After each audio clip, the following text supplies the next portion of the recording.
আমার মা ফোন দেখছে আর রান্না করছে। ও মা কি করছো মা?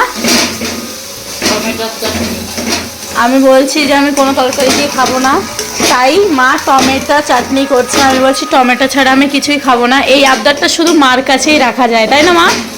অন্য কারোর কাছে রাখলে কি হবে? কি হবে, করে দেবে। হ্যাঁ ওরকম মনে হয়, মা মাই হয়, কিন্তু সেই চিন্তা ভাবনা নেই। হয়তো আমার শাশুড়িও ভালোই হতে পারে, হতেই পারে না মা? তো এইবার নিজেই ভালো হলে জগৎ ভালো। নিজে আগে ভালো হতে হবে, তাই তো? Yes. লোকের খুদ দেখার আগে নিজের খুদটা দেখতে হবে। তুমি যদি মায়ের মতো ভালোবাসো তাহলে তাহলে সবাই মেয়ের মতো ভালোবাসবে। ভালোবাসবে। একদম। আমার মাটা কত সুন্দর বুদ্ধি দেয়। আমি আমার শাশুড়িকে খুব ভালোবাসবো, আমার মাকেও।